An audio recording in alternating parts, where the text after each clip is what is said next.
Why Nations Fail, written by renowned economists Darren and James Robinson, who won the 2024 Nobel Prize in Economics, is an essential read for anyone interested in understanding why some nations prosper while others continue to struggle. The book, comprising 500 pages and 15 chapters, offers deep insights into the origins of prosperity and poverty, particularly relevant for those concerned with economic development and national growth. But for Indians, it is a must read book because it tells us what it would take to become prosperous and developed. The book, although is fairly thick, having approximately 500 pages, but the flow is so logical and interesting that one goes on and on reading it in one go. This book primarily explores why there is a vast difference in income levels and living standards between rich and poor countries, and so it analyzes the issue from both historical perspective and by uncovering its underlying causes. Initially, the authors discuss all the arguments and justifications that we often tend to give in order to justify the differences and causes of prosperity and poverty. For instance, geographical location is often attributed for the prosperity or poverty of a nation. Climatic conditions, ignorance of people, culture, racial beliefs, religion, and so on are often given as a justification for being prosperous or for being poor. The author, however, logically, one by one, takes on these justifications and debunks the theory of race and cultural superiority. For example, the author says why West Germany was more prosperous than East Germany despite being of the same ethnic stock. Why South Korea is more prosperous than North Korea?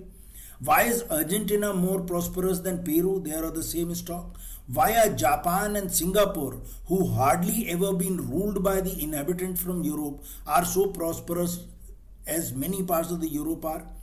How China till as late as 90s was considered to be lacking behind because of Confucianism. They also highlight as to how is it possible that on the same lands of poor countries, great civilizations had emerged once. Cambodia, Indus Valley, Mesopotamia, Incas, Aztecs in Mexico, Peru, Venezuela, who were much richer than USA of today. Besides the countries, they also give the example of cities which have been divided and grown differently. One portion poorer than the other. For example, Nogales North in Arizona of US, whose per capita income is 30,000 US dollars, whereas South Nogales, part of Mexico, has one third of it.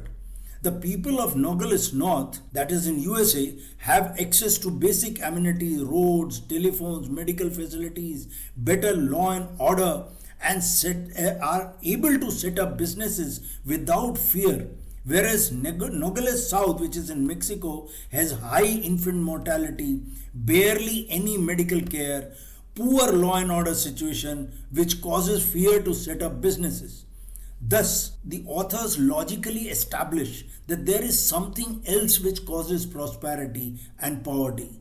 So, what is that which makes the difference? One is the nature of institutions. The author says the real difference is that people live in different worlds that are shaped by different institutions, political, economic. Each society and each nation has its unique institutions which have emerged over a period of time and are being managed differently, and this is what has caused the difference. These institutions include the family, the educational institutions, the government institutions, the religious institutions, the economic institutions, and there is an interaction amongst them. The bodies which make up the whole mechanism of modern governments, such as heads of state, legislatures, and parties, are known as political institutions. So their nature is a decisive factor. To understand that, the author suggests to look at the institutions of the country analytically. That is, first, let's ask, who wields power? Non-state actors or state actors? That is, government administration or non-state actors like religious institutions, political party members. Like in India, is it Bajrang Dal, Karni Sena, VHP, RSS, NSUIs, or like in Pakistan, Jamaat-e-Islami, church in Western in Christian countries more powerful than the government machinery and wield more influence over other institutions? We got to look at it analytically. Who wields power? Who wields influence? Second, are these institutions extractive? The institutions, the authors say, in some countries are extractive in nature. For example, they say President Mugabe, who was the former president of Zimbabwe, who won the national lottery worth billions of dollars. उसने अपने आप को ही lottery दिला दी. In our country, like our MLAs and MPs draw huge salaries and other perks, much more than the people they represent, और ये अपनी salary खुद ही बढ़ा लेते हैं. The government officials are transferred from place A to place B on the recommendations of political parties or at the behest of non-state actors for their own vested interests. Their wards are posted or appointed as chairmen and directors of various federations and cooperative banks, etc. So these two lead to a vicious circle. Now each society faces political and economic challenges, conflicts and critical junctures, but how it deals with them depends upon the kind of economic and political institutions it has and the role they play and the power they wield. For instance, political parties often adopt the Sam, Dam, Dand, Bhed tactics to retain power, which is now socially acceptable. So the political parties using non-state actors become extractive, and this leads to a vicious circle. Extractive political institutions lead to extractive economic institutions, which enrich a few at the expense of many. Thus, non-state actors get resources to become powerful and influential.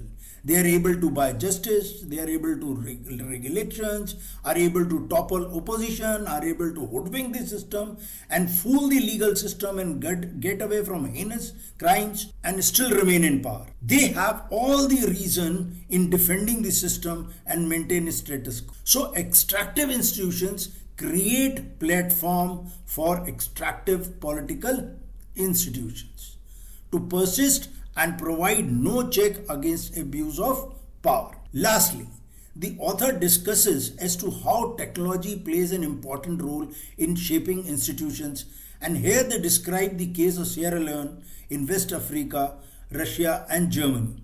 In Sierra Leone, where British created railways for economic reasons, the rulers thereafter removed the rails in order to consolidate their power, as they feared it would help the opposition. The Tsar Nicholas I of Russia feared that railways would bring revolution in Russia, so he did not allow railways. In 1445, German scientist Gutenberg unveiled an innovation, a mobile printing press.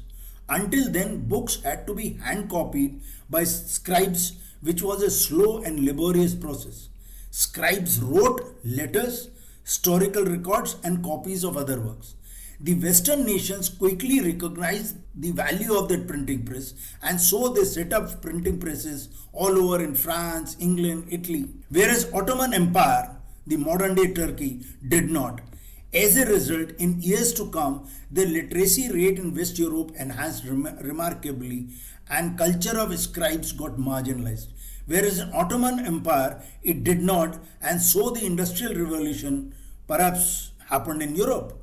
This created a critical juncture that impacted many nations, but some actively encouraged commerce, industrialization and entrepreneurship and grew rapidly, and some did not and missed the bus and so lagged behind. This gap keeps on accumulating. It is the political and economic institutions that respond to technological innovation, creating once again a familiar pattern of interaction between institutions and critical junctures, leading to divergence in institutional economic outcomes. This book is particularly very important now for Indians, as it serves the purpose of a mirror. It shows us how we are faring and where can we go with the kind of institutions that we have now.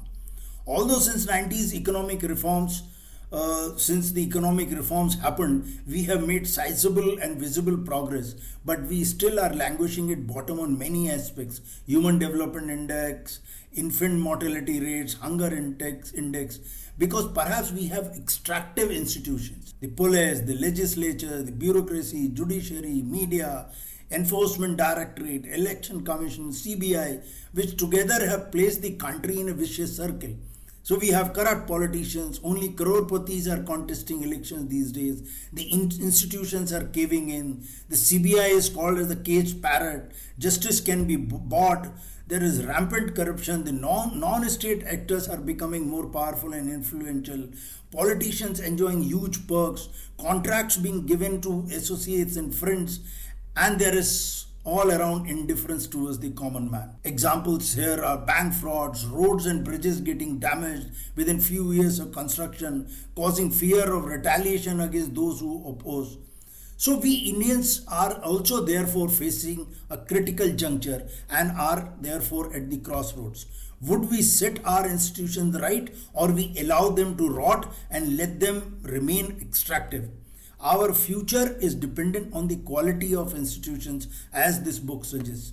Inclusive political institutions lead to inclusive economic institutions, which are ones that secure property rights, law and order, functioning markets that are open to the new entry of business, where business flourishes on rules and laid down procedures.